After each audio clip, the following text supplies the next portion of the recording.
आज हम डिस्कस करेंगे surgical treatment of gingival recession.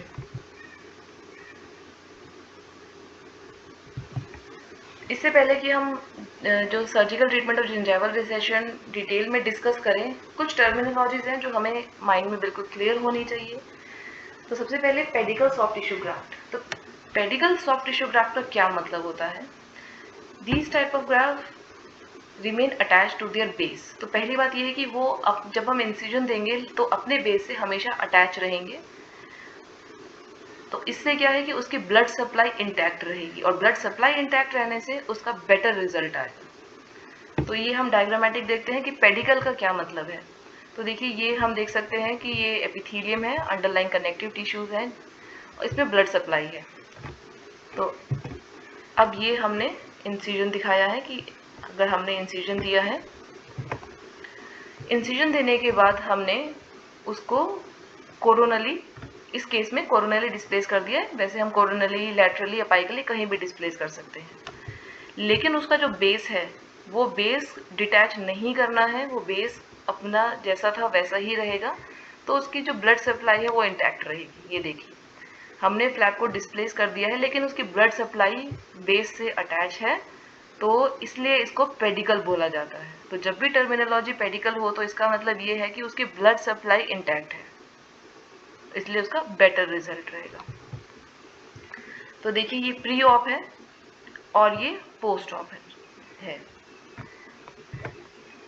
तो ये सेम प्रोसीजर जब हम जिंजाइवल रिसेशन को कवर करने के लिए करेंगे, तो ये देखिए अगर जैसे हम इंसिजन देते हैं, इंसिजन देकर ये टिश्यू को जब हम लैटरली डिस्प्लेस कर देते हैं तो ये जो बेस है, बेस से इसकी ब्लड सप्लाई इसकी बनी रहती है, तो इसीलिए हम इसको पेडिकल बोलते हैं। तो एडवांटेजेस क्या है पेडिकल की और डिसएडवांटेजेस क्या है, पहले हम वो देख लेते हैं। It is not completely detach from the donor side. तो डोनर साइड से इसको कम्प्लीटली हमें अलग नहीं करना है। Transfer to the adjacent recipient side, हमें उसको इंसिजन देकर उसके बेस से वो अटैच रहेगा और उसको ट्रांसफर कर देना है। It is contraindicated in narrow oral vestibule. अगर नैरो ओरल वेस्टिब्यूल है तो हम वहाँ नहीं कर सकते हैं। अगर बायोटाइप थिन है जिंजाइवा का तो भी हम इसको नहीं कर सकते हैं, बिकॉज अगर हम बहुत थिन बायोटाइप में जिंजाइवा को एलिवेट करने की कोशिश करेंगे तो टीयर हो जाएगा। Disadvantages include limitation of single tooth treatment. तो ये हम ऐसा नहीं है कि जनरलाइज जिंजाइवल रिसेशन में हम नहीं कर सकते हैं इसको। Minor shallow recession can only be treated with this. Advantage, just because उसकी ब्लड सप्लाई इंटैक्ट है तो उसका अच्छा रिजल्ट होगा, उसका कलर मैच होगा क्योंकि वो एडजेसेंट एरिया से लिया गया है, तो कलर डेफिनेटली उसका अच्छा रहेगा। और एक वन सर्जिकल साइट, एक ही सर्जिकल साइट होगी। ये हम देखते हैं एक सर्जिकल साइट क्यों होगी। अगर हम जब फ्री जिंजाइवल ग्राफ्ट देखेंगे तो तब हमें ये एक सर्जिकल साइट का मतलब समझ आएगा। तो अब हम देखते हैं फ्री जिंजाइवल ग्राफ्ट।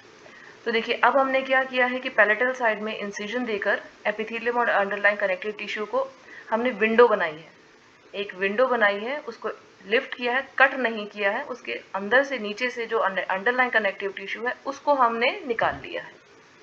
तो ये हो गया है हमारा free connective tissue graft. Free का मतलब जिसकी ब्लड सप्लाई कट हो गई है, कनेक्टिव टिश्यू यानी कनेक्टिव टिश्यू निकाले हैं, ग्राफ्ट यानी कि हमने वहां से उसको निकाल के कहीं हम इसे यूज करने वाले हैं। तो ये पहली कंडीशन जो हमने देखी कि ये दी फ्री कनेक्टिव टिश्यू ग्राफ्ट। अब दूसरी कंडीशन हम देखते हैं जिसमें हम एपिथेलियम और अंडरलाइन कनेक्टिव टिश्यू, ये देखिए एपिथेलियम और अंडरलाइन कनेक्टिव टिश्यू दोनों को ही हमने कट करके निकाल लिया है, क्योंकि हमने इसको फ्री कर दिया है, हमने इसे कट कर दिया है, इसकी ब्लड सप्लाई नहीं है, इसलिए हम इसे फ्री ग्राफ्ट कहेंगे। तो ये जो टर्मिनोलॉजी जब भी हम यूज करते हैं कि ये पेडिकल ग्राफ्ट है, ये फ्री ग्राफ्ट है, तो टर्मिनोलॉजी बोलते ही दिमाग में क्लियर हो जाना चाहिए कि ये किसकी ब्लड सप्लाई डिटैच हो चुकी है, किसकी ब्लड सप्लाई स्टिल इंटैक्ट है, कौन सा जो है ट्रीटमेंट किस तरह से रिजल्ट देगा हमको। तो इस तरह से पैलेट से हम एपिथेलाइज ग्राफ्ट भी निकाल सकते हैं या एक विंडो बना के उसके अंडर लाइन कनेक्टिव टिश्यू को भी हम निकाल के यूज कर सकते हैं as a graft.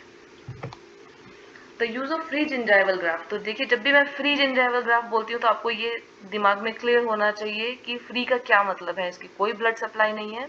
Gingival graft यानी कि ये एपिथेलाइज है, इसके अंदर एपिथेलियम भी है और कनेक्टिव टिश्यू भी है। Use of free gingival graft and सब एपिथेलियम कनेक्टिव टिश्यू ग्राफ्ट, यानी कि एपिथेलियम के नीचे से जो कनेक्टिव टिश्यू है उसका graft. In root coverage is indicated for the treatment of single और मल्टीपल। तो देखिए, अगर हमने एक बार ग्राफ्ट वहां से निकाल लिया कट करके, तो हम या वो सिंगल रिसेशन में भी यूज कर सकते हैं, मल्टीपल रिसेशन में भी यूज कर सकते हैं, क्योंकि हमारे पास अगर एडिक्वेट मटेरियल है तो हम मल्टीपल रिसेशन में भी यूज कर सकते हैं। And they provide significant reduction. और जब स्टडीज से देखा गया कि ये जो है सब एपिथेलियल कनेक्टिव टिश्यू और फ्री जिंजाइवल ग्राफ्ट, ये बहुत सिग्निफिकेंट अमाउंट ऑफ रिडक्शन करता है, रिसेशन डेप्थ और क्लिनिकल अटैचमेंट गेन करता है मिलर क्लास 1 और क्लास 2 जिंजाइवल रिसेशन में। और जो कनेक्टिव टिश्यू ग्राफ्ट है, क्योंकि वो कनेक्टिव टिश्यू को जो हमने यूज किया है तो उसका बेटर कलर मैच होता है एज कम्पेयर टू एपिथेलाइज ग्राफ्ट। तो जो एपिथेलाइज ग्राफ्ट है उसका कलर मैचिंग में थोड़ी प्रॉब्लम होती है, क्योंकि जो पैलेट का कलर है वो वही एपिथेलियम का कलर है, वो वही कलर देता है कहीं भी हम उसको प्लेस करते हैं, एज कम्पेयर टू सब एपिथेलियल कनेक्टिव टिश्यू ग्राफ्ट। अगर सब एपिथेलियल कनेक्टिव टिश्यू ग्राफ्ट हम यूज करते हैं तो कलर मैच ज़्यादा बेटर रहता है, तो बेटर एस्थेटिक होती है। तो अगर हम सिस्टमैटिक रिव्यू देखें तो सिस्टमैटिक रिव्यू क्या होता है कि जितना भी लिटरेचर होता है इससे रिलेटेड, जो भी टॉपिक है, जिंजाइवल रिसेशन, जो भी ट्रीटमेंट किए गए पेडिकल से मेथड से या फ्री कनेक्टिव टिश्यू ग्राफ्ट से, तो उसमें ओवरऑल उसका रिजल्ट क्या आया, इतने सारे जो ट्रीटमेंट मोडालिटीज थी उसका रिजल्ट क्या आया। तो जब इसका सिस्टमैटिक इसका एनालिसिस किया गया तो ये फाइंड आउट हुआ कि कोरोनरी एडवांस फ्लैप, यानी कि जो पेडिकल, अभी हमने देखेंगे कि पेडिकल ये ग्राफ्ट कैसे करते हैं कि उसको इंसिजन देके उसको कोरोनली मूव कर देंगे, इसकी ब्लड सप्लाई इंटैक्ट रहेगी। Plus connective tissue graft give the best clinical result. अगर हम कनेक्टिव टिश्यू ग्राफ्ट लेते हैं और साथ में उसी एरिया का कोरोनरी एडवांस फ्लैप भी करते हैं तो अच्छा क्लिनिकल रिजल्ट हमें देखने को मिलता है। तो अब हम डिस्कस करेंगे surgical treatment of gingival recession, क्योंकि अब हमें पेडिकल और फ्री ग्राफ्ट का कंसेप्ट क्लियर है माइंड में। पेडिकल, सबसे पहले हम डिस्कस करेंगे pedicle soft tissue graft procedures. उसमें रोटेशनल और एडवांस फ्लैप है। रोटेशनल में हम जो पेडिकल ग्राफ्ट है हम उसको लैटरली स्लाइड कर सकते हैं, हम डबल पेपिला भी कर सकते हैं। एडवांस में हम कोरोनली एडवांस कर सकते हैं, सेमीलुनर कोरोनली एडवांस कर सकते हैं। हम डिटेल में एक एक टॉपिक को बाद में डिस्कस करेंगे कि व्हाट इज लैटरल स्लाइडिंग, कैसे किया जाता है, what is double papillae, what is coronally advance, will be discussing in detail. और मैं कोशिश करूंगी कि इन सब के वीडियोस भी बना के डालूं, जिससे स्टेप बाय स्टेप हम देख सकें कि कैसे हम ये सब प्रोसीजर्स करते हैं। Free soft tissue graft.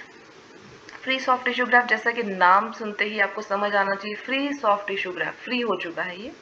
इसमें दो मेथड है, एपिथेलाइज्ड ग्राफ्ट और सब एपिथेलियल कनेक्टिव टिश्यू ग्राफ्ट।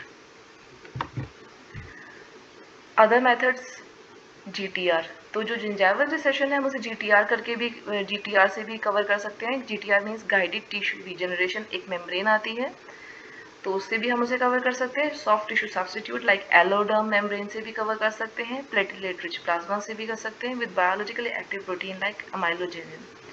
तो ये समरी है कि क्या क्या मेथड से हम, किस किस मेथड से हम जिंजाइवल रिसेशन को हम कवर कर सकते हैं। तो ये आपको as a theory point of view आपको याद होना ज़रूरी है कि surgical treatment of gingival recession क्या है। तो अब सारे जो ट्रीटमेंट मोडालिटी है नेक्स्ट लेक्चर में will be discussing in detail कि क्या क्या है, वो हम डिटेल में सारे इंसिजन्स और सारे स्टेप्स हम डिटेल में डिस्कस करेंगे। Thank you.